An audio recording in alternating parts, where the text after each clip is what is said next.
Chapter 18. A Heart Unburied. Here's the last one, Mackie. Applejack hissed as she and the time traveler jointly hoisted a final stone troll into a giant wooden crate piled to the brim with the ghastly white figures. Don't leave a single crack in the lid. Yup. The red stallion nodded. He slid a wooden top over the grand box. Drawing from a few nails stuck between his lips, the muscular stallion proceeded to hammer shut the crown of the lid, shrouding the horrid contents inside into perpetual darkness. As he did so, Applebloom and Granny Smith marched up, towing a thick black tarp in their mouths. When the box was finally sealed, the two ponies hoisted the dark canvas over the container, blocking all possible light in identical fashion to 4 previous crates that lingered beside the red barn behind them. Applejack rubbed a mat of sweat from her brow and stood back from the assembly line of boxed trolls. She fanned herself with her hat in the dim morning light, and breathily managed. What do you reckon we do with them now? The soonest some idiot even thinks of taking them out of these here boxes is the soonest chance they get to be exposed to Twilight again. No pony deserves the nightmare we've all just been through. There's only one thing to do, Harmony said. In a gentle sway, she strolled down the line of blanketed boxes, brushing them with a copper hoof. We politely gain the attention of Ponyville's police. We tell them exactly what we've got here, and we send these frozen trolls on their merry way to Canterlot. Applebloom and Macintosh shared a violent gasp. Granny Smith merely squinted thoughtfully. Applejack, naturally, was a frazzled, spitting mess. Are y'all out of your mind? Celestia will take one look at them things and she'll slam the active accord mumbo-jumbo on top of us. Miss Applejack, we'll be ruined. We'll have our land ripped out from under us. We'll... AJ. Harmony smiled sweetly at the silenced farm filly. The active accord only holds merit over the harboring of living weapons of chaos. As you well know, these things are hardly in any condition to do any pony harm. They are just as helplessly lifeless as you first found them when you dug your well. My superiors at the Royal Court of Canterlot will be overjoyed to learn that you discovered several specimens and stopped them from becoming a threat to future civilizations. Applejack's face hung between a frown and a smirk. They only got so stiff and harmless because you gave them a licking they'll never forget. Then, if it pleases you, tell the Canterlotian Guard all about that when they come to transport these to the Chaos Dungeons, Harmony said. In a warm and blossoming breath, the time traveler fought the joyful tears to say, and then, mayhaps, Princess Celestia would care to have an audience with the one clerk responsible for giving such a lickin'.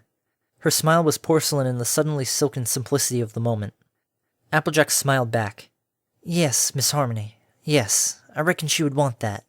When do we get the guards to come here and truck all these nasty critters away? Applebloom suddenly spoke up. When else? Harmony trotted over and ruffled the foal's fountain of red hair. The same time as when your clients come to cart away all your apples. All our apples? Applejack murmured, blinking as if the weight of the day was joyously finding its way back into her eye sockets. Harmony spun and grinned at her. And we will have apples to deliver by that time, won't we?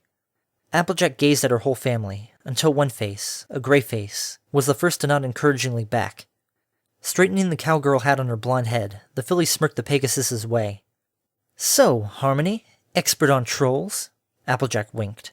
Think you have enough of that there gumption in you to be an expert on apple bucking once more? Harmony grinned wide. So long as I have my galloping marker on the ground. You sure do.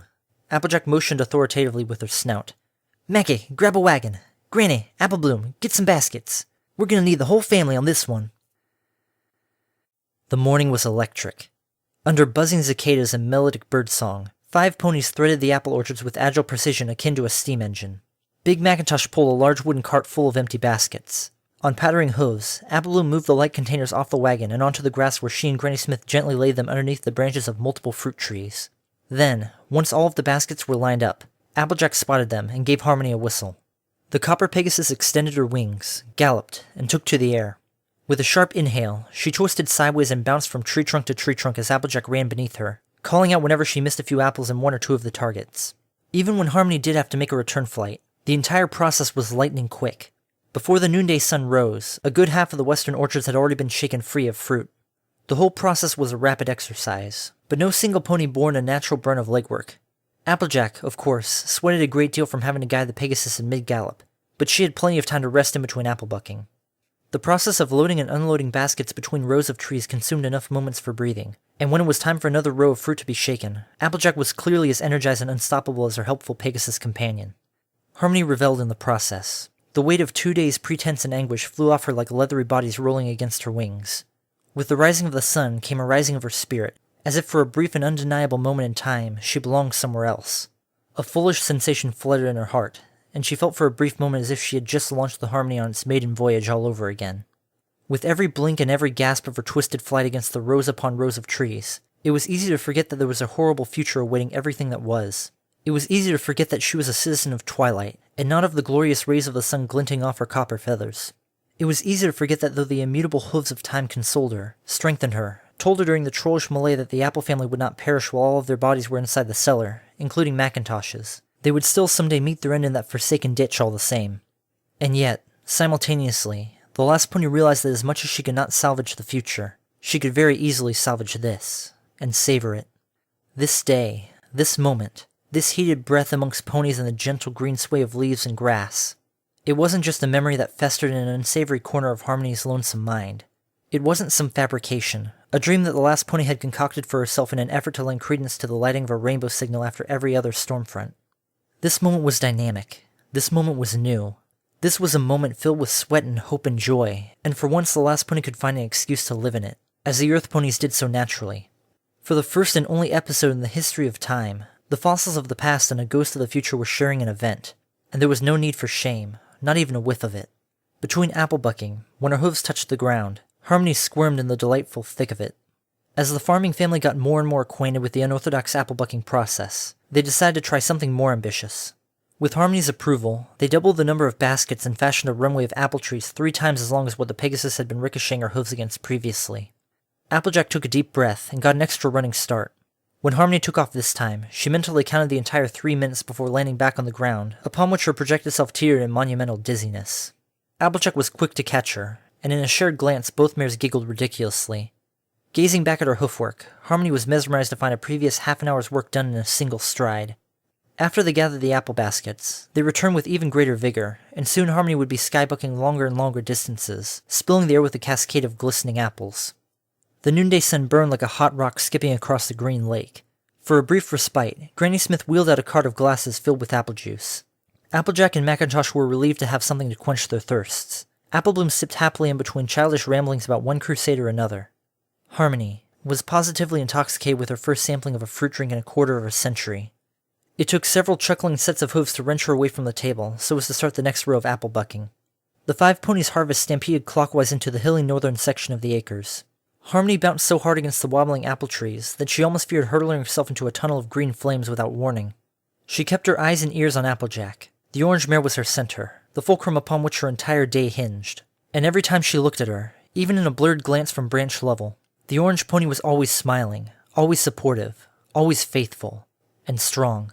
Harmony started to understand why the Apple family never crumbled immediately after the tragic loss of Appleshine and Orange Blossom. The freckled-faced farm mare, the one outstanding middle child that could, was the very epitome of Earth ponydom. She lived in complete service to the world, and to those who lived on the face of Electra's hoof carving. It no longer bothered Harmony that Applejack had been so viciously spiteful to her when she first landed upside down in one of the apple trees 2 days prior. A self-righteous pony could easily be forgiven, so long as her heart had been hardened by pure sincerity rather than bitter pride. When the hundreds of rows of orchards whittled down to dozens of rows of orchards, Applejack insisted that Harmony take a breather. The 3 divided the work as they proceeded to buck the trees in a more conventional style. As the afternoon sun began its melting slide towards the western horizon, Granny Smith wheeled something else out. But instead of glasses of apple juice, the lime-coated elder provided a record player. With a liberal cranking, the sounds of Stallion of Arius warbled through the air, slathering a cushion of melodic softness onto an already cooling day. Harmony beamed, feeling her projected self become more energized, if that was even possible. Applejack for once found herself humming to her grandmother's old-fashioned tunes, using it as cadence for every tree she shot her rear hooves into. Macintosh shoved aside the large baskets being filled by the minute, smirking amusedly as a giggling Applebloom stood on his backside and attempted an awkward dance to the darting strings coming from the record. The sun drifted further west, and the 5 roaming ponies dwindled to 3. The blue sky turned into a copper haze, matching the dirt-flecked coat of the time traveler as she soared away down one last row of trees, kicking them methodically and watching as the last of several apples fell.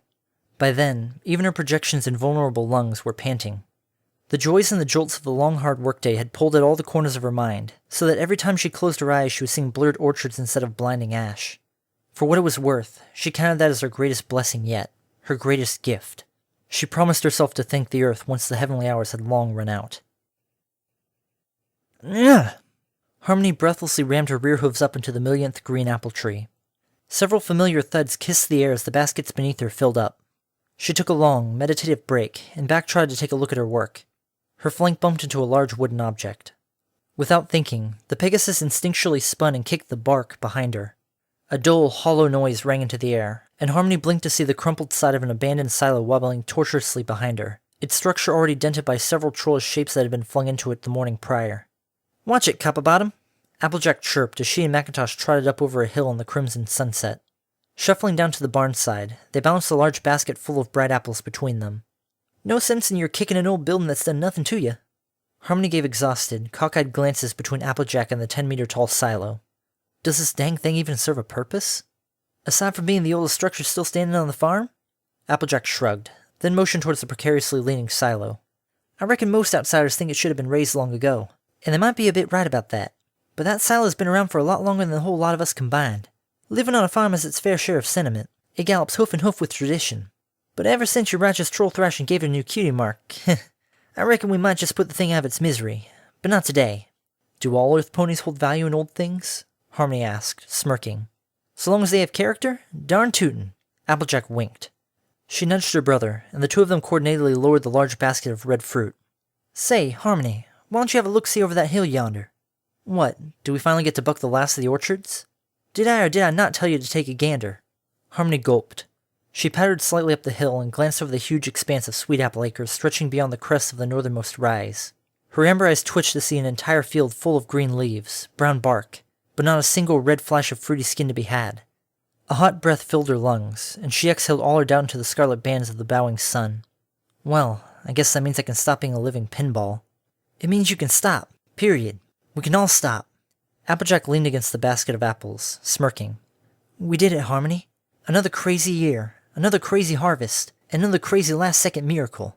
I swear by all that is holy, I am not going to let next year's applebuck season go to the dogs again." "Miss Applejack." Harmony looked at her, smiling, but after a few blinks, something cold and deathly pulled the edges of her lips down. "I'm sure you won't have to worry about the applebuck season next year."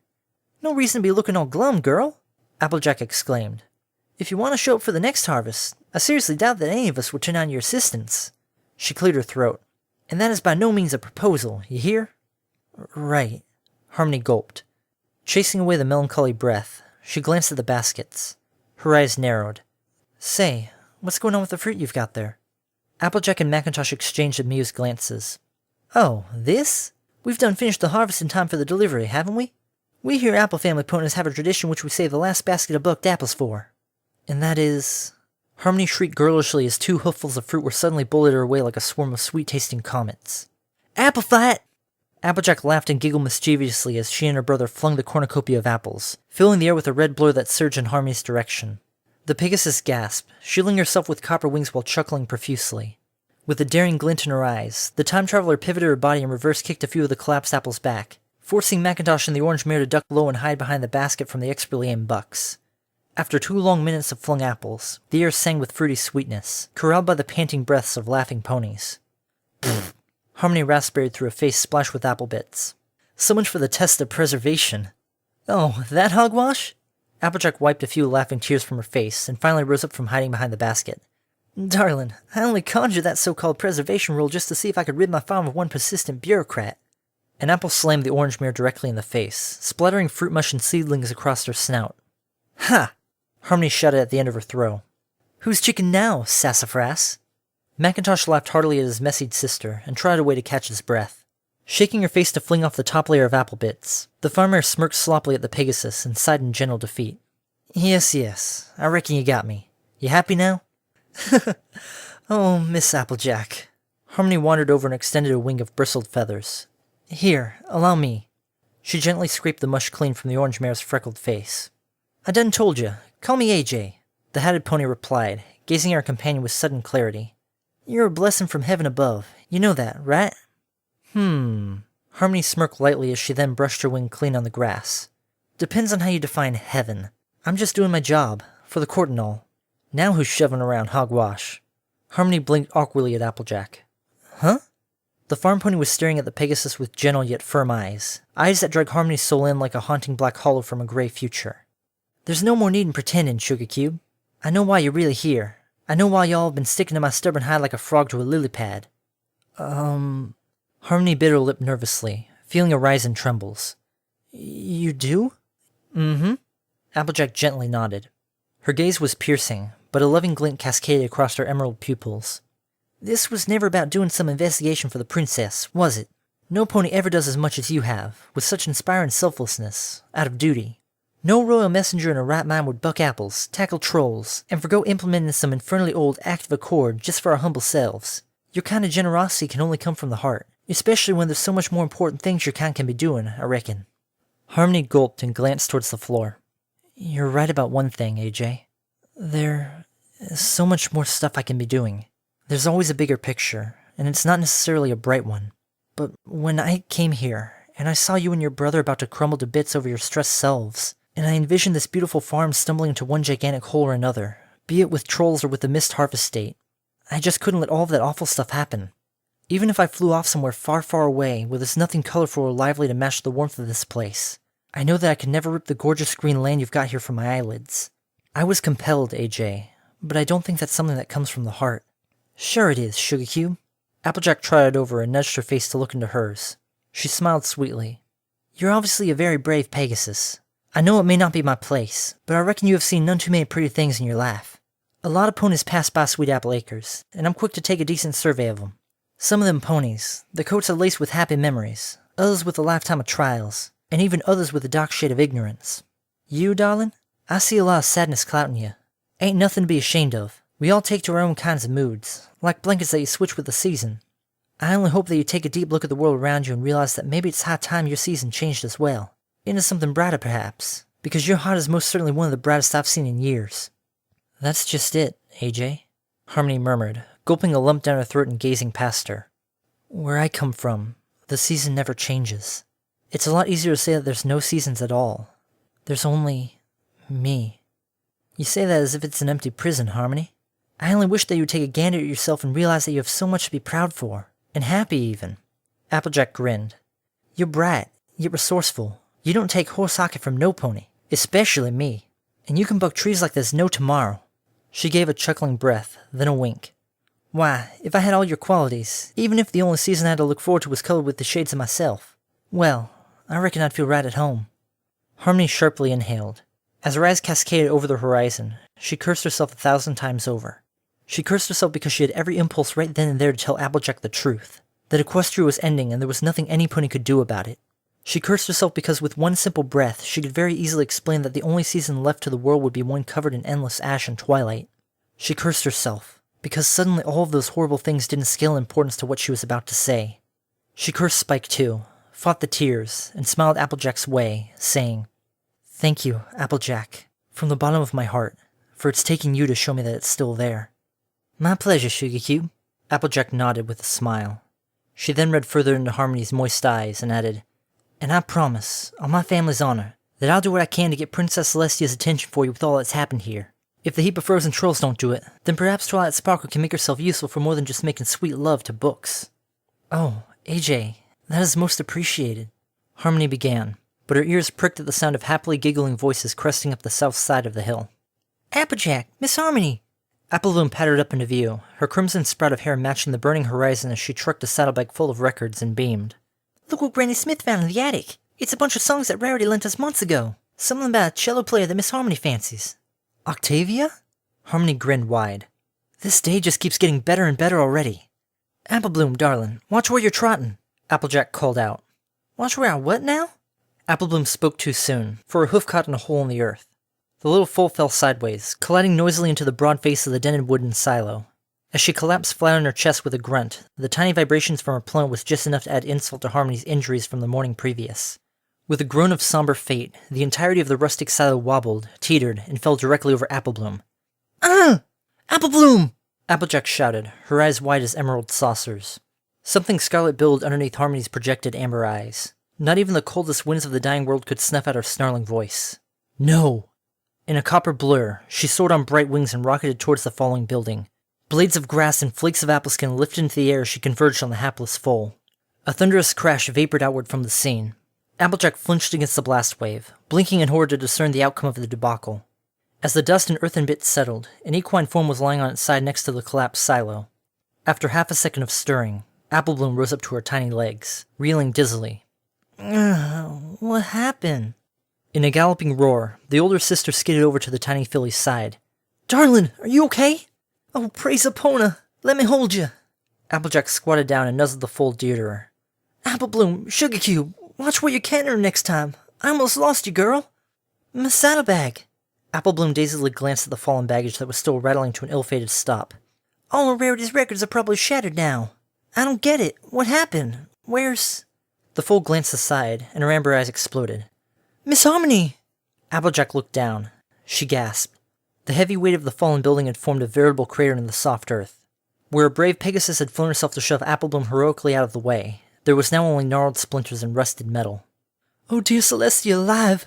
Applejack cried and shoved at the hulking body of the collapsed silo. As her every muscle strained and heaved, the wooden monstrosity refused to budge. No, no, no, no! She tilted her snout towards the rows of orchards and shouted, Mackie! Mackie, for the love of Electra, get your flank over here and help me! The red stallion was already galloping towards them, spurred on by the desperate shouts of his distressed sister. With wide eyes, he regarded the visiting Pegasus's horrific fate. We can't waste any time. We gotta get this mess off of her. Grab some rope. Hurry! Applebloom was a sobbing mess, the reality of the situation cascading from her eyes in silver tears. Oh, sis, I'm so sorry. I'm so very sorry. This is all my fault. None of that, you hear? Applejack snarled, forcefully shoving against the wooden rubble from all angles while Macintosh galloped towards the barn. Winona's distant barks formed a maddening chorus to the bleeding moment. You did nothing wrong, Applebloom, but tain't the issue right now. Run your hooves into town and fetch Nurse Redheart. Tell her it's an emergency. And while you're at it, we can use all the extra ponies we can get. Right away, sis. Applebloom scampered off on pale yellow hooves, panting breathlessly. Oh dear Epona, give me strength. Applejack hissed as she put her entire back into pushing the length of the hulking silo. It barely budged. There was nothing but dead silence from beneath the gigantic weight. She bit her lips in the strain until blood flowed. Then Macintosh returned. With mute coordination, the two siblings fixed the rope around the largest chunk of debris sticking out the top of the collapsed pile and harnessed it to the wooden yoke on Macintosh's back. With a combined effort, they pulled and tugged and hoisted with all of their combined might. Finally, under the bleeding red kiss of the sunset, they cracked open the hollow ribcage of the smack structure, tossing it aside so that it joined Octavia's records with a somber series of muffled thuds. Macintosh tossed his yoke off and galloped up onto the edge of the silo, peering directly into the cylindrical mess. Applejack likewise hopped breathlessly beside him. Both ponies gasped, frozen in mid-lurch.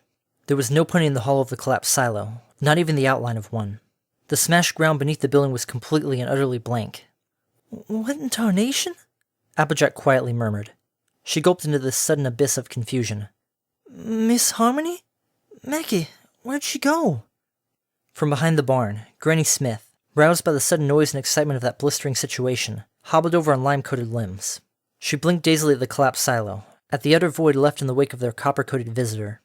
As the evening gave into tears of confusion, Miss Smith stood quietly on the sidelines, at peace with the lonely hum of the moment.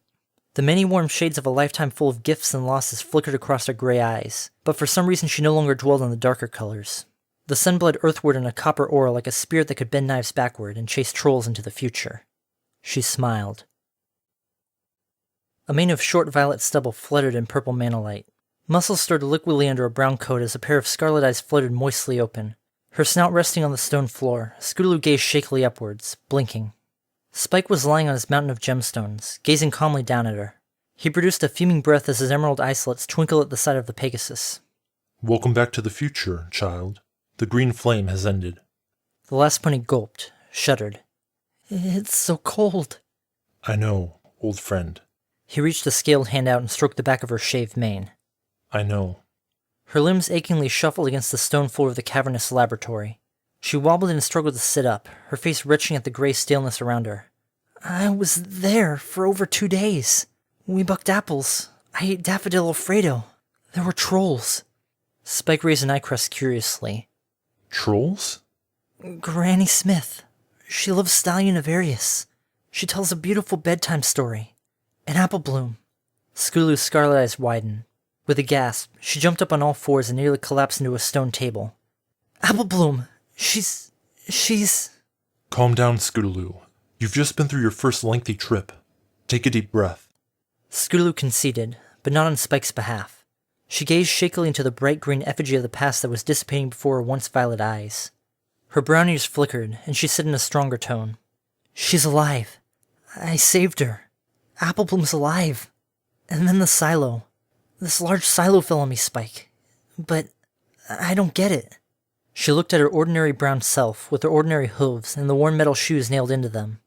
I could do so many amazing things in my entropian body. Could take so much punishment. I could kick trees off their roots. I could fly loops around the orchards without breaking a sweat. I swam through trolls like a fish skims a lake's surface. She spun and gazed confusedly up at the dragon. I thought I was invulnerable. Why am I here?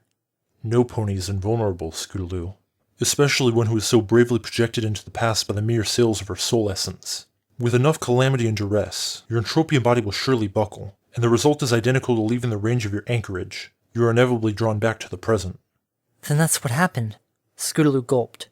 The silo slammed into me, crushing me with no outlet of escape, and I was sent back here. She gritted her teeth, hissed, and jolted. Spike, you've got to send me back. I had about 2 or 3 days left of that green flame, didn't I?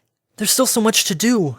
I only barely scratched the surface of accomplishing our task. Applejack was only starting to suggest that we get Twilight to contact Princess Celestia for me and...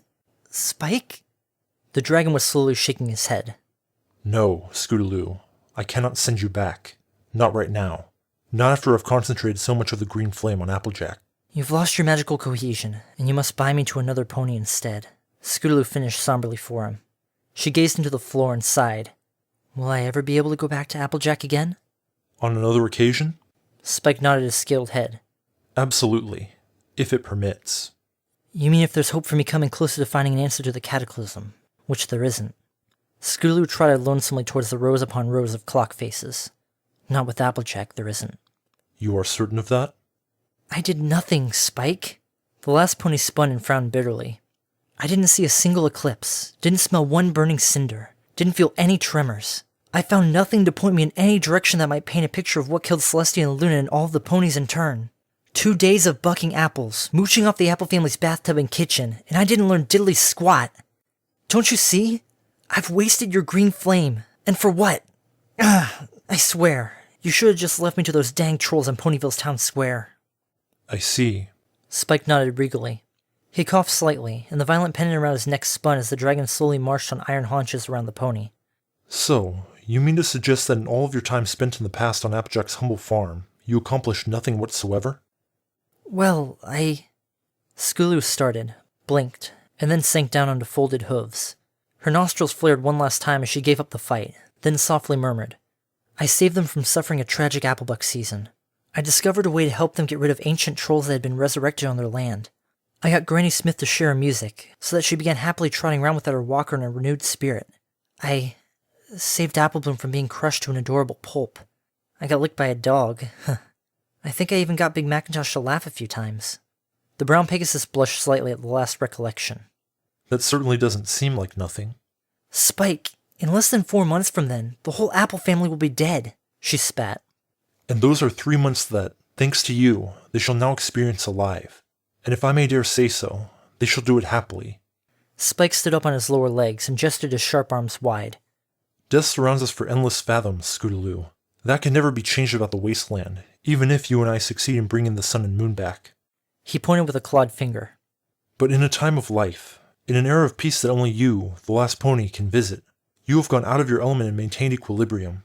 I remember seeing Applejack in the last days of Equestria. I remember how stressed she was, keeping to herself over an Applebook season during which her friends rarely saw her. But then I also remember, in the blink of a single weekend, Applejack returning to Ponyville with a smile. And now, thanks to you, Scootaloo, I know why that is the case.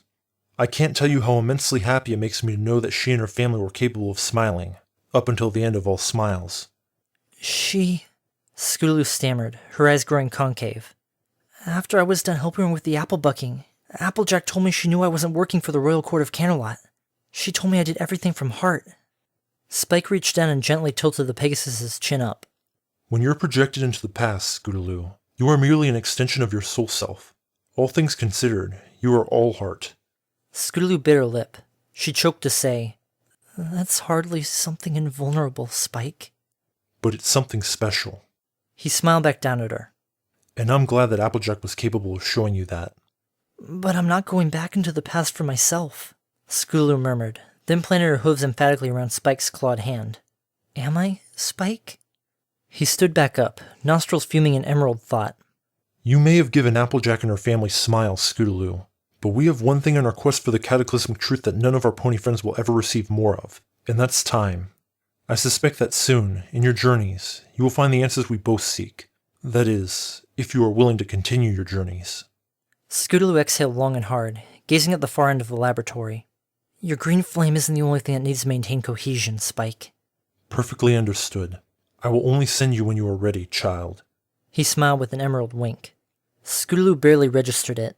She was shuffling over towards the lab table, atop which a very familiar skull rested. The scarlet in her eyes grayed a little as she navigated the hollow of the bony center, no longer afraid of the vacuum within. Spike, tell me something. Anything, old friend. He stood behind her. She raised a hoof towards the dusty skull, eyeing several scars where the 300-year-old dragon had flaked off necessary samples. Have you collected enough of Applejack's ashes for any future occasion of binding me to her? Absolutely. More than enough, as a matter of fact. We no longer have any use for her brittle remains, I suspect. Why, Scootaloo? What are you thinking of? A gift, Spike. She smiled gently, brushing her hoof across where Applejack's soft freckles would have been. I'm thinking of a gift. Below the shadow of the moored Harmony, a barren plot of sweet apple acres miraculously remained unswallowed by the cataclysmic sinkhole that lingered just beyond the ash-laden trees. A bent-rested arch flanked a plateau of gray soil that was bespeckled with white stones, stained by acid rain and soot over the past 25 years. Towards the front of this arrangement of rocks, just beyond a glistening pair that marked the previous generation, the last pony finished piling the last bits of dirt atop 4 fresh graves, atop of which she had erected brilliant obelisks of moonrock, the type of stone that could never stain. Scootaloo stabbed a self-crafted spade into the ground and slumped down to her curled legs. She was a sweaty and dirty mess, and she reveled in the pain of it. She hoisted a hoof up and peeled a pair of amber goggles off her forehead, so that she stared naked down at the 4 mounds of earth covering the skeletal remains she had gracefully carried, one after another from the ruins of the storm cellar, into their respective resting places. A few flakes of ash fell to her fluttering ears. She ignored them, engrossing herself in the reflective sheen from her scarlet eyes against the 4 moon rocks, like 4 equine spirits staring up at her from the earth. She managed a gentle smile, and then she shut her eyes and lowered her snout until it was a few centimeters away from kissing the ground. She spoke into the shattered bosom of the world. I know it's been forever since any pony returned to you, but I suppose it's better late than never, because I've never met any ponies that deserve to be put to rest any more than these 4 right here. And though I don't expect you to give me anything, I hope that you give them peace, for they have given so generously and lovingly to you, up until the end of time, all of them. She shuddered as she tilted her face up and gazed at the stones upon stones upon stones, and though she almost forced herself to, she couldn't cry. She was too intensely serene, too strong. And it is a good thing, a beautiful thing, this land, because now it is anything but empty, a home forevermore. Perfect harmony. Scootaloo's brown face forged a painful smile, reminding herself, like a ghostly pair of green eyes once did, that she had a heart to produce it with. Shutting her lids, she raised her hoof to her lips, kissed it, and pressed it to Applejack's moonrock tombstone before getting up, flexing her wings, and returning to her airship. Hours later, in the growling mist of the snowy wasteland skies, Scootaloo sat calmly at her workbench along the Harmony's port side. A flickering lantern illuminated a disc spinning on a record player, but it was not Octavia's name that spun around the spindle, but rather a lone disc that Scootaloo was able to scrounge from the den of the Apple family's dilapidated farmhouse. And like so many other miracles that graced the Pegasus's soul in so many projected days, Stallion of Arius still played perfectly. Several metal instruments graced the cramped cabin's air, instruments which Scootaloo hadn't used since she was a little foal. Before getting to work on her latest tinkering, she squinted through goggled eyes at the waves of ash billowing outside the cockpit windows. The last pony was a shivering waif of a body, with a shaved mane and gangly brown limbs that resembled a pathetic insect rattling inside a rusted iron jar. But as cramped and claustrophobic as the womb of the Harmony always was, it suddenly seemed different to her, a little less cold, a little less empty. Maybe I can't fix all of dead Equestria overnight, she murmured to an orange farmer who wasn't there, and yet was. She breathed gently to herself amidst the rocking of the cabin. But small things. I've always been able to tinker small things. One thing at a time, I guess. That said, she delightfully returned her attention to a tiny banged-up scooter resting on the workbench before her. She replaced parts, polished parts, and restored parts, anything and everything that was directly in front of her, all the while relishing in the warm moment. She maybe even smiled.